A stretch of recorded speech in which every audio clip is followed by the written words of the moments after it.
결혼 18년째.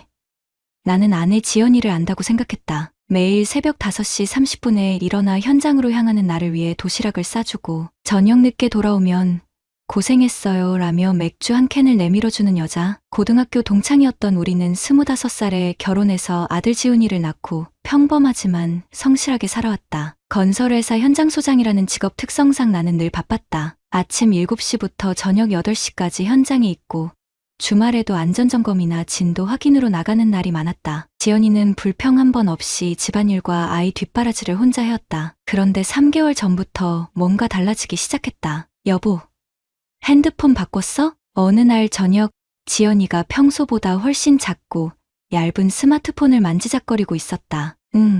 배터리가 자꾸 나가서 요즘 스마트폰이 참 좋아졌더라고. 43세 여자가 갑자기 최신형 폰에 관심을 갖는다는 게 조금 이상했지만 나는 대수롭지 않게 여겼다. 요즘 세상에 핸드폰 하나 바꾸는 게 뭐 대단한 일인가. 문제는 그 다음부터였다. 지연이가 핸드폰을 보는 시간이 눈에 띄게 늘어났다. 예전에는 저녁 먹고 나면 TV를 보거나 집안일을 했는데 이제는 소파에 앉아서 계속 핸드폰 화면을 들여다봤다. 가끔 혼자 웃기도 하고 뭔가 열심히 타이핑하기도 했다. 뭐 그렇게 재밌어?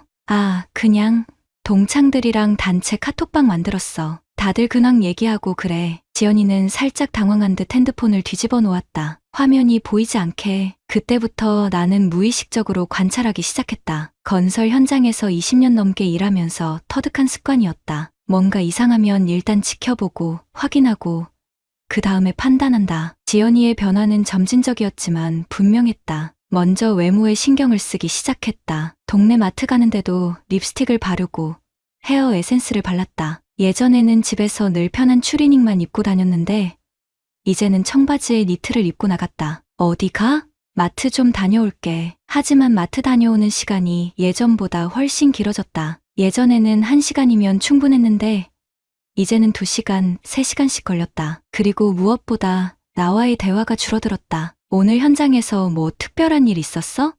별로. 그냥 그래. 예전에는 내가 일찍 들어오면 반갑게 맞아주고 현장 이야기도 들어주곤 했는데 이제는 건성으로 대답하고 금세 핸드폰으로 시선을 돌렸다. 가장 이상했던 건 핸드폰을 화장실까지 가져가기 시작한 것이었다. 샤워할 때도 잠깐 세탁물 널러 나갈 때도 항상 핸드폰이 손에 있었다. 어느 일요일 아침이었다. 나는 현장 점검을 마치고 오후에 일찍 집에 왔다. 지연이는 거실에서 핸드폰을 보고 있었는데 내가 들어오자 깜짝 놀라며 화면을 끄고 일어났다. 일찍 왔네? 일이 생각보다 금방 끝났어. 그때 지연이의 표정에서 뭔가 당황스러운 기색을 읽었다. 마치 들키면 안 될 일을 하다가 발각된 사람 같은 표정이었다. 저녁 먹을 때 고등학교 1학년인 지훈이가 불쑥 말했다. 엄마, 요즘 전화 자주 받네? 그래? 언제? 어제도 새벽에 전화 받는 소리 들었는데 지연이가 젓가락을 든 손이 살짝 떨렸다. 그냥 친구가 야근하고 있어서 심심하다고. 새벽에 야근하는 친구? 지연이의 친구들 중에 그런 일을 하는 사람이 있었나? 나는 속으로 의문을 품었지만 겉으로는 아무렇지 않은 척했다. 그날 밤 지연이가 먼저 잠자리에 들었다. 나는 거실에서 맥주를 마시며 TV를 보고 있었는데 지연이 방에서 작은 목소리로 누군가와 통화하는 소리가 들려왔다. 진짜 오랜만이야. 나도 가끔 생각났어. 그때 우리 정말 어렸지. 이제 다 중년이 됐는데 언제 한번 봐도 될 것 같은데. 통화 내용을 모두 들을 수는 없었지만 목소리 톤이 평소와 달랐다. 부드럽고 다정하고 어딘지 설레는 듯한 음성이었다. 18년 동안 들어온 아내의 목소리였지만 그 순간만큼은 낯선 여자의 목소리처럼 느껴졌다. 나는 맥주를 다 마시고 조용히 방으로 들어갔다. 지연이는 이미 통화를 끝내고 누워 있었다. 핸드폰은 베개 밑에 숨겨져 있었다. 그날 밤 나는 잠들 수 없었다. 18년 동안 믿어왔던 사람이 흔들리고 있다는 직감이 들었다. 아직 확신할 수는 없었지만 현장에서 기름 감각이 경고음을 울리고 있었다. 다음 날부터 나는 조용히 관찰하기 시작했다. 성급하게 추궁하거나 감정적으로 대응하지 않았다. 20년 넘게 건설 현장을 관리하면서 배운 것이 있다면 문제가 생겼을 때는 먼저 정확한 상황 파악이 우선이라는 것이었다. 지연이가 변하고 있었다. 그리고 그 변화의 이유를 나는 곧 알게 될 것 같았다. 의심이 시작되면 모든 것이 달라 보인다. 지연이의 일상을 다시 보니 변화가 너무나 명확했다. 예전에는 그냥 넘어갔을 작은 행동들이 이제는 모두 의미 있게 다가왔다. 가장 먼저 눈에 띈 건 외출 패턴이었다. 마트 다녀올게. 병원 예약 있어서 동창 만나러 나갔다가 올게. 이유는 그럴듯했지만 빈도가 예전과 달랐다. 일주일에 한두 번 정도였던 외출이 이제는 거의 격일로 늘어났다. 그리고 나갈 때마다 옷차림에 신경을 썼다. 43세 여자가 동네 마트에 가면서 목걸이를 하고 향수를 뿌릴 필요가 있을까? 나는 건설 현장에서 기름 관찰력을 발휘하기 시작했다. 안전사고 예방을 위해 작업자들의 행동 패턴을 파악하는 것처럼 지연이의 패턴을 분석했다. 먼저 카드 사용 내역을 확인했다. 우리는 부부 공동 통장을 쓰고 있었고 카드 명세서는 내가 관리했다. 3월 들어서 이상한 결제 내역들이 보이기 시작했다. 평소에 가지 않던 대전 시내 카페, 세종시 근처 주유소, 그리고 모르는 식당들. 지연이가 대전까지 갈 일이 뭐가 있을까?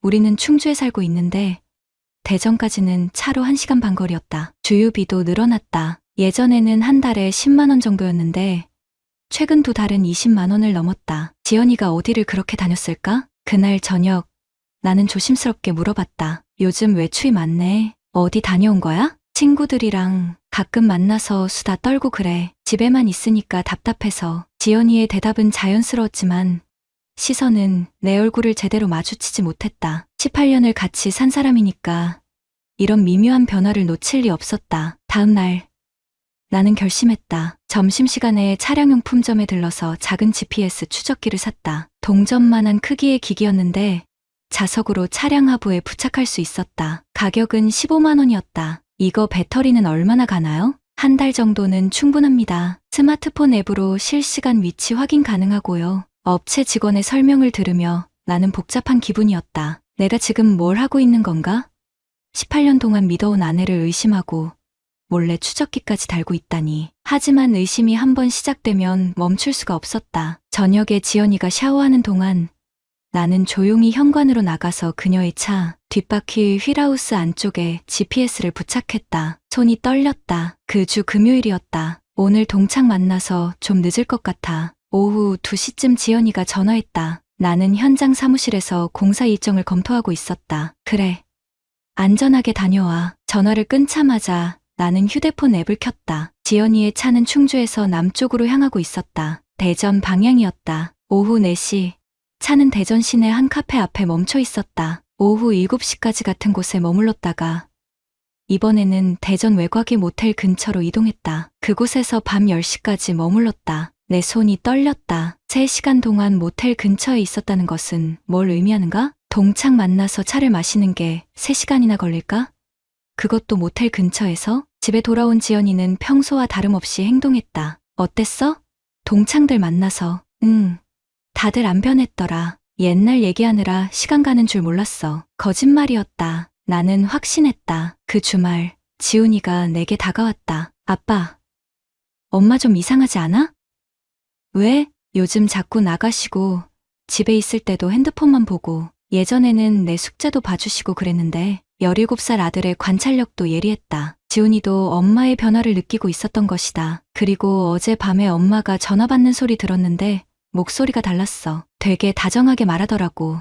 나는 지훈이의 어깨에 손을 올렸다. 아빠가 알아볼게. 너는 걱정하지 마. 그날 밤 나는 컴퓨터 앞에 앉아서 GPS 기록을 자세히 분석했다. 지난 일주일 동안의 이동 경로를 지도에 표시해보니 명확한 패턴이 보였다. 화요일 대전 시내 카페 세종시 근처 식당, 목요일 대전 시내 다른 카페 천안 모텔 근처, 금요일 대전 카페 대전 외곽 모텔, 모든 동선이 대전을 중심으로 움직이고 있었다. 그리고 반드시 모텔 근처에서 23시간씩 머물렀다. 나는 인터넷에서 해당 모텔들을 검색해봤다. 모두 커플들이 이용하는 곳들이었다. 리뷰를 보니 조용하고 깔끔함, 프라이버시 보장 같은 말들이 있었다. 증거는 점점 명확해지고 있었다. 다음 날 아침, 지연이가 화장하는 모습을 유심히 봤다. 예전에는 집에서 진한 화장을 하는 일이 거의 없었는데 이제는 외출할 때마다 립스틱을 바르고 아이라인을 그었다. 향수도 뿌렸다. 오늘도 친구 만나?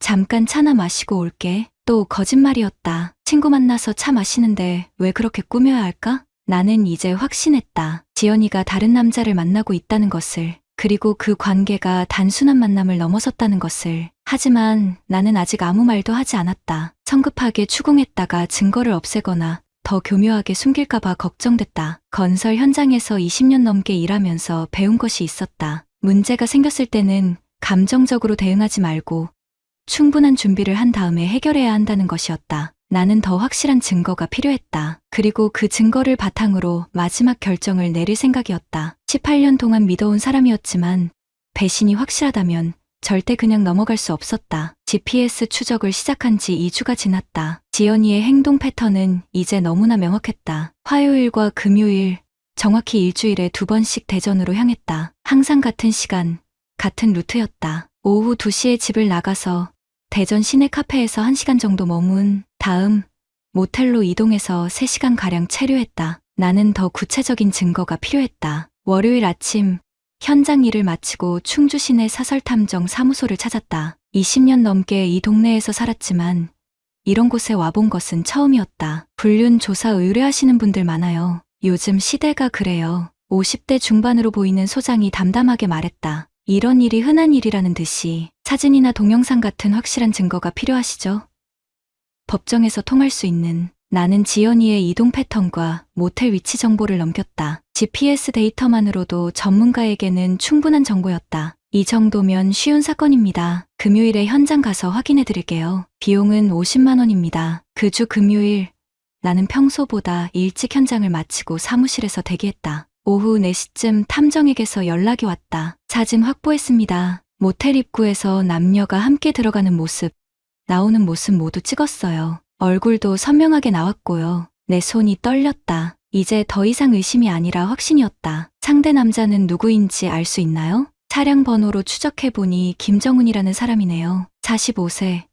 대전 거주, 인쇄소 운영하고 있습니다. 이혼 경력 있고요. 김정훈. 그 이름이 낯설지 않았다. 지연이가 가끔 얘기하던 고등학교 동창 중에 그런 이름이 있었던 것 같았다. 집에 돌아와서 지연이의 졸업 앨범을 뒤졌다. 있었다. 김정훈. 지연이와 같은 반이었고 사진 속에서는 꽤 잘생긴 편이었다. 그날 밤 지연이가 샤워하는 동안 나는 조용히 생각했다. 고등학교 동창이라면 어떻게 다시 연락이 닿았을까? 25년 만에 갑자기? 답은 다음날 지훈이가 가져다 줬다. 아빠. 엄마 핸드폰에서 이상한 거 봤어. 지훈이가 내 방으로 들어오며 작은 목소리로 말했다. 뭘 봤는데? 엄마가 화장실 가면서 핸드폰을 침대에 두고 갔는데 메시지가 와서 화면이 켜졌어. 그런데 이름이 정훈 오빠였어. 정훈 오빠. 43세 기혼 여성이 다른 남자를 오빠라고 부른다고? 메시지 내용은 뭐였어? 오늘 못 만나서 아쉽다. 지연이 생각하면서 잠들게라고 되어 있었어. 나는 주먹을 꽉 쥐었다. 더 이상 참을 수 없었다. 지훈아, 이 얘기는 아무한테도 하지 마. 아빠가 처리할게. 다음 날 나는 유급휴가를 냈다. 지연이가 외출하는 시간에 집에서 본격적인 증거 수집을 시작했다. 먼저 지연이의 컴퓨터를 켰다. 로그인 비밀번호는 우리 결혼기념일이었다. 참 아이러니했다. 페이스북에 접속했다. 지연이의 계정에서 김정훈을 찾는 것은 어렵지 않았다. 친구 목록에 있었고 최근 메시지 기록도 있었다. 메시지를 읽어보니 모든 것이 명확해졌다. 3개월 전 페이스북 친구 추천 기능으로 김정훈이 뜬 것이 시작이었다. 처음에는 오랜만이다 정도의 인사였지만 점점 개인적인 이야기로 발전했다. 지연아, 너 정말 안 변했다. 고등학교 때 그 미소 그대로네. 나도 가끔 너 생각했어. 우리 그때 참 순수했지? 요즘 어떻게 지내? 결혼 생활은 행복해? 김정훈의 메시지는 노골적이었다. 지연이의 외로움을 파고드는 전형적인 수법이었다. 지연이의 답장들도 문제였다. 나도 가끔 그때 생각나. 우리 정말 어렸지. 요즘 집에만 있으니까 답답해. 남편은 일만 하고 한번 만나서 얘기할까? 오랜만에. 나는 모든 대화 내용을 캡처해서 저장했다. 법적으로 필요한 증거였다. 다음으로 지연이의 SNS 활동을 조사했다. 인스타그램에는 최근 3개월 사이에 셀카가 부쩍 늘어났다. 예전에는 음식 사진이나 풍경 사진이 대부분이었는데 이제는 화장한 얼굴을 찍은 사진들이 많았다. 댓글에는 김정훈의 흔적이 있었다. 예쁘다, 여전하네. 언제 봐도 20대 같아. 43세 기혼 여성에게 이런 댓글을 다는 45세 남자. 그리고 그것을 좋아요로 반응하는 지연이. 나는 모든 것을 스크린샷으로 저장했다. 오후에는 변호사 사무소에 갔다. 충주에서 이혼 전문으로 유명한 곳이었다. 이 정도 증거면 충분합니다. 참관자 소송도 함께 진행하시는 게 좋겠어요. 변호사는 내가 가져간 사진과 메시지 캡처들을 보더니 자신 있게 말했다. 위자료는 3천만 원 정도 예상됩니다. 혼인 기간이 18년이고 불륜 기간이 3개월. 증거가 명확하니까 승소 가능성은 99%입니다. 소송 기간은 얼마나 걸리나요? 보통 6개월에서 1년 정도입니다. 상대방이 합의를 원할 수도 있고요. 집에 돌아와서 나는 모든 증거들을 정리했다. GPS 이동 기록, 모텔 출입 사진, SNS 메시지 캡처, 카드 사용 내역까지 완벽한 증거 묶음이었다. 그날 저녁 지연이가 평소처럼 돌아왔다. 오늘 어디 다녀왔어? 그냥 동네 카페에서 책 좀 읽고 왔어. 또 거짓말이었다. GPS 기록에 따르면 지연이는 오늘 대전에 갔다 왔다. 나는 아무렇지 않은 척하며 저녁을 먹었다. 하지만 속으로는 분노가 끓어올랐다. 18년을 함께 살면서 이렇게 뻔뻔하게 거짓말을 할 수 있다니. 지훈이가 숙제를 하러 방에 들어간 후 나는 지연이에게 말했다. 여보, 나 내일부터 며칠 출장 가. 어디? 부산 쪽 현장 점검하러. 일주일 정도 있다가 올 거야. 지연이의 얼굴에 순간 안도의 표정이 스쳤다. 남편이 없으면 더 자유롭게 만날 수 있다고 생각하는 모양이었다. 그래, 조심해서 다녀와. 나는 실제로 출장을 가지 않을 생각이었다. 지연이가 내가 없다고 생각할 때 어떻게 행동하는지 지켜볼 계획이었다. 마지막 결정적 증거를 확보하기 위해서 18년 동안 성실하게 가정을 지켜온 남자를 이렇게 배신하고도 태연하게 거짓말을 계속할 수 있는 사람이라면 더 이상 같이 살 이유가 없었다. 이제 마지막 단계만 남았다. 출장을 핑계로 집을 나선 다음 날 나는 충주 시내 모텔에 방을 잡았다. 집에서 20분 거리였지만 지연이는 내가 부산에 있다고 믿고 있었다. 아침 일찍 지연이에게 문자를 보냈다. 부산 도착했어. 일주일 후에 들어갈게. 답장은 금세 왔다. 고생해요. 몸 조심하세요. 평소 같았으면 전화라도 한 통 했을 텐데 이번에는 문자로만 끝냈다. 남편이 멀리 있다는 안도감 때문일 것이다. GPS 앱을 확인하니 지연이의 차가 벌써 움직이고 있었다. 오전 10시, 평소보다 일찍 나간 것이다. 목적지는 역시 대전이었다. 나는 렌트카를 빌려서 조심스럽게 뒤를 따랐다. 지연이의 차를 직접 보면서 따라가는 것은 처음이었다. 18년을 함께 산 아내의 뒷모습을 이렇게 몰래 추적해야 한다는 현실이 씁쓸했다. 대전 시내 한 카페 앞에서 지연이의 차가 멈췄다. 나는 길 건너편 주차장에 차를 세우고 기다렸다. 30분 후, 한 남자가 카페에서 나와 지연이의 차에 탔다. 김정훈이었다. 탐정이 찍어준 사진에서 봤던 바로 그 얼굴이었다. 두 사람이 함께 앉아있는 모습을 보니 가슴이 답답했다. 지연이는 평소에 나에게 보여주지 않던 밝은 표정으로 웃고 있었다. 언제 저런 표정을 지을 줄 아는 사람이었나? 그들의 차는 대전 외곽으로 향했다. 익숙한 길이었다. GPS로 여러 번 확인했던 그 모텔 쪽이었다. 모텔 주차장에 차를 세운 두 사람은 자연스럽게 손을 잡고 걸어갔다. 43세와 45세 중년 남녀가 불륜을 위해 모텔에 들어가는 모습이었다. 나는 차에서 내려 모텔 근처 카페에 자리를 잡았다. 창가 자리에서 모텔 입구가 잘 보였다. 언제 나올지 기다리면서 핸드폰으로 몇 장의 사진을 더 찍었다. 3시간이 지났다. 오후 4시쯤 두 사람이 모텔에서 나왔다. 김정훈이 지연이의 허리에 손을 두르고 있었고 지연이는 그의 팔에 기대어 걷고 있었다. 마치 연인처럼 그들은 모텔 앞 벤치에 앉아서 이야기를 나눴다. 거리가 멀어서 대화 내용은 들리지 않았지만 표정만 봐도 진지한 얘기를 하고 있다는 것을 알 수 있었다. 나는 조심스럽게 가까이 다가갔다. 건물 뒤편으로 돌아가서 그들의 목소리가 들리는 곳까지 이동했다. 정말 이혼할 거야? 김정훈의 목소리였다. 아직 확실하지 않아. 지훈이 생각하면. 지연아, 우리 나이가 몇 살인데 언제까지 이렇게 숨어서 만날 거야? 알아. 하지만 쉽지 않아. 18년을 함께 살았는데 민우가 너를 행복하게 해줬어? 나는 너와 함께 있을 때가 제일 행복해.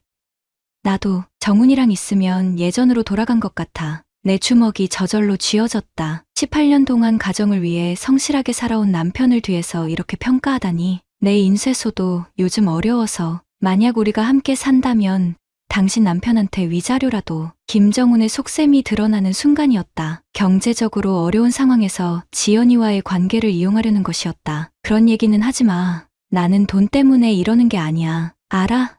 미안해. 그냥 우리가 떳떳하게 만날 수 있는 날이 왔으면 좋겠어. 대화를 더 들을 수 없었다. 나는 조용히 자리를 떠나 렌트카로 돌아갔다. 집에 먼저 도착해서 기다렸다. 지연이는 저녁 7시쯤 돌아왔다. 평소보다 1시간 늦었다. 문자를 보냈다. 일 끝나고 동료들이랑 저녁 먹고 있어. 잘 자. 답장이 왔다. 네. 고생하세요. 지훈이랑 잘 있을게요. 그날 밤 지연이는 평소보다 늦게 잠들었다. 핸드폰으로 누군가와 메시지를 주고받고 있었다. 침실 문틈으로 살짝 들여다보니 미소를 지으며 타이핑하고 있었다. 다음 날도 같은 패턴이었다. 지연이는 오전에 나가서 저녁에 돌아왔다. GPS를 확인하니 또 대전에 갔다 온 것이었다. 3일째 되는 날 나는 결심했다. 오후 6시 지연이가 대전에서 돌아오는 시간에 맞춰 집 앞에서 기다렸다. 지연이의 차가 주차장에 들어서는 것을 확인하고 나는 현관문을 열고 나갔다. 언제 들어왔어? 지연이는 깜짝 놀란 표정이었다. 당황한 기색이 역력했다. 방금 들어왔어. 일이 일찍 끝나서. 부산에서? 응. 지연이의 얼굴이 창백해졌다. 뭔가 들킬 것 같다는 불안감이었다. 저녁을 먹으면서 나는 아무렇지 않은 척했다. 하지만 속으로는 모든 것을 계획하고 있었다. 그날 밤 지훈이가 학교에 간 사이 나는 지연이를 거실로 불렀다. 잠깐 얘기 좀 하자. 노트북을 열어서 준비해둔 폴더를 클릭했다. GPS 이동 기록, 모텔 사진, SNS 메시지 캡처, 카드 사용 내역이 차례로 화면에 나타났다. 지연이의 얼굴에서 혈색이 완전히 사라졌다. 이게 뭐야? 목소리가 떨리고 있었다. 내가 지난 3개월 동안 뭘 했는지 보여주는 거야. 나는 차분하게 말했다. 감정을 드러내지 않으려고 노력했다. 김정훈이라는 사람 아직도 만나고 있지? 언제부터 알고 있었어? 처음 의심한 건 3개월 전이야. 확신한 건 2주 전이고. 지연이가 무너지기 시작했다. 여보, 이건 변명하지 마. 다 봤어. 메시지도 사진도 어디서 뭘 했는지도. 나는 모텔에서 찍은 사진을 보여줬다. 김정훈과 손을 잡고 걷는 지연이의 모습이었다. 18년 동안 우리가 뭐였는데? 미안해. 정말 미안해. 지연이가 울기 시작했다. 하지만 나는 더 이상 그 눈물에 감동받지 않았다. 지훈이한테는 뭐라고 설명할 거야? 여보, 한 번만 용서해줘. 다시는 안 그럴게. 용서? 나는 차가운 목소리로 말했다. 18년을 바보로 만들어 놓고 용서를 바라? 정말 실수였어. 그냥 외로워서 3개월 동안 모텔에 다녔어. 외로워서 이혼 얘기까지 했어? 지연이는 더 이상 변명할 수 없었다. 나는 노트북을 닫고 일어났다. 내일 변호사한테 가자. 이혼하고 정리하자.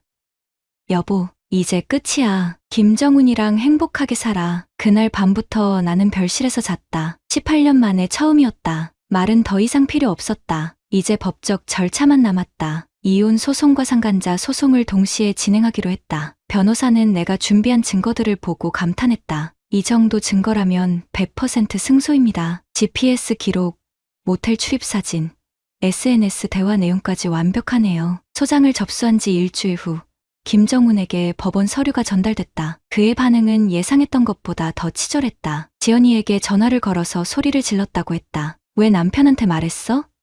이제 내 인쇄소 망하게 생겼잖아. 결국 그의 목적은 돈이었다. 경제적으로 어려운 상황에서 지연이를 이용하려던 계산적인 남자였다. 나는 김정훈의 인쇄소에 직접 찾아갔다. 대전 외곽의 작은 공장이었다. 직원이 5명 정도 되는 소규모 업체였다. 사장님 계세요? 누구세요? 오지연 씨, 남편입니다. 김정훈이 사무실에서 나왔다. 실물로 보니 사진보다 초라해 보였다. 45세 남자치고는 관리를 못한 티가 났다. 할 말 있으면 하세요. 김정훈은 당당하지 못했다. 시선을 제대로 마주치지도 못했다. 18년 가정을 파괴한 것에 대해서는 할 말 없겠죠? 그건 지연이가 먼저 남의 아내한테 손대놓고 여자 탓을 하세요? 나는 차분하게 말했다. 감정적으로 대응할 생각은 없었다. 법정에서 봅시다. 증거는 충분히 준비했으니까. 김정훈의 얼굴이 창백해졌다. 그는 아마 증거가 이렇게 많을 줄 몰랐을 것이다. 그날 오후 나는 김정훈이 납품하고 있던 업체들의 사실을 알렸다. 불륜 관계에 있는 사업자와 거래하는 것에 대한 우려를 표명했다. 몇몇 업체에서는 거래 중단을 검토하겠다고 했다. 지연이의 친정에도 갔다. 장인어른과 장모님께 모든 사실을 알렸다. 18년 동안 사위로 살면서 한 번도 큰 소리 낸 적 없는 내가 이런 말을 하게 될 줄은 몰랐다. 지연이가 그런 짓을 했다고요? 장모님은 믿을 수 없다는 표정이었다. 증거가 있습니다. 직접 보여드릴게요. 나는 준비해온 사진들을 보여드렸다. 장인어른의 얼굴이 굳어졌다. 이 바보 같은 것이. 장인어른은 말끝을 흐렸다. 45년을 키운 딸이 이런 짓을 했다는 사실이 충격적이었을 것이다. 지훈이는 어떻게 할 생각입니까? 저와 함께 살겠습니다. 아이도 원하고 있어요. 집에 돌아와서 지훈이와 진지한 대화를 했다. 아빠, 엄마가 정말 그런 짓을 했어? 17살 아들에게 이런 얘기를 해야 한다는 것이 마음 아팠지만 사실을 숨길 수는 없었다. 그래, 아빠도 많이 충격이었어. 나는 아빠 편이야. 엄마가 잘못했어. 지훈이는 생각보다 담담했다. 이미 엄마의 이상한 행동들을 눈치채고 있었던 것 같았다. 앞으로 우리 둘이 살아도 괜찮겠어?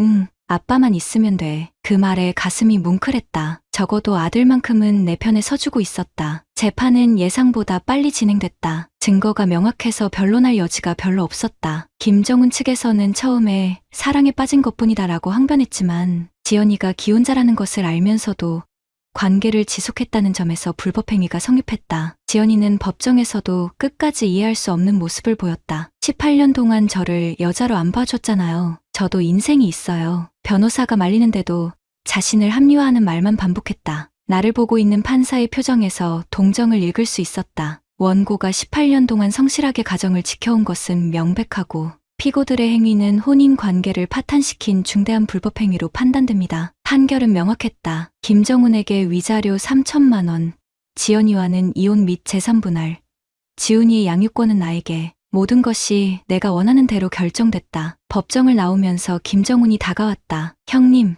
분할해서라도 됐습니다. 판결대로 하세요. 나는 더 이상 그 사람과 대화할 생각이 없었다. 지연이는 친정으로 돌아갔다. 마지막까지 한 번만 더 생각해보자고 했지만 나는 단호했다. 18년을 바보로 만들어 놓고 무슨 생각을 더 해요? 지훈이라도 가끔 만날 수 있을까? 지훈이가 원하면요. 하지만 아이는 이미 마음을 정했어요. 실제로 지훈이는 엄마를 만나는 것을 거부했다. 배신당한 아빠를 보면서 엄마에 대한 실망이 컸던 것 같았다. 집을 정리하고 충주 시내로 이사했다. 18년 동안 살았던 집이었지만 더 이상 추억이 남아있을 이유가 없었다. 새 집에서 지훈이와 단둘이 저녁을 먹으면서 말했다. 지훈아, 아빠가 실수한 것도 있을 거야. 엄마한테 관심을 덜 가져준 것도 그렇고 아빠 잘못 아니야. 엄마가 이상한 거지. 그래도 우리는 앞으로 더 잘 살자. 아빠가 더 노력할게. 응, 나도 아빠처럼 되고 싶어. 6개월 후 김정훈의 인쇄소가 문을 닫았다는 소식을 들었다. 거래처들이 하나둘 떠나면서 경영이 어려워진 모양이었다. 위자료 3천만 원도 제대로 받지 못할 것 같았지만 상관없었다. 돈보다는 정의가 구현되는 것이 더 중요했다. 지연이는 다른 동네로 이사했다고 했다. 김정훈과는 소송 이후 연락이 끊어졌다는 얘기도 들렸다. 결국 그들의 사랑이라는 것도 그 정도였다. 1년이 지난 지금 나와 지훈이는 새로운 일상에 적응했다. 아침에 함께 일어나서 아침을 먹고 저녁에는 지훈이 숙제하는 옆에서 내가 책을 읽었다. 단순하지만 평화로운 일상이었다. 어느 주말 지훈이와 함께 낚시를 갔다. 강가에 나란히 앉아서 낚시대를 들이우고 있는데 지훈이가 물었다. 아빠, 나중에 나도 결혼하면 어떻게 해야 할까? 성실하게 살아. 그리고 가족을 소중히 여겨. 하지만 만약 배신당하면 절대 참지 마라. 응, 사람은 실수할 수 있어. 하지만 가족을 건드리는 건 용서할 수 없는 일이야. 지훈이가 고개를 끄덕였다. 강물이 조용히 흘러갔다. 예전 같았으면 지연이도 함께 왔을 텐데. 하지만 이제는 아들과 둘이서도 충분히 행복했다. 그날 밤 나는 이 이야기를 정리해서 온라인에 올렸다. 나와 같은 상황에 처한 다른 남자들에게 도움이 될 수 있을 것 같았다. 선량하게 살던 사람이 당하고만 살면 안 됩니다. 때로는 단호하게, 냉정하게 대응해야 합니다. 그것이 진짜 정의이고 진짜 남자의 모습이라고 생각합니다. 댓글에는 비슷한 경험을 한 사람들의 지지 메시지가 가득했다. 형님, 잘하셨습니다. 저도 용기를 얻었습니다. 정의가 승리한 사례네요. 18년을 바보로 살았지만 마지막에는 제대로 된 결론을 냈다. 그것만으로도 충분했다. 구독자님들, 오늘 사연 댓글로 공유해 다른 분들과 함께 의견 나눠보세요. 저도 읽어보며 소통하겠습니다.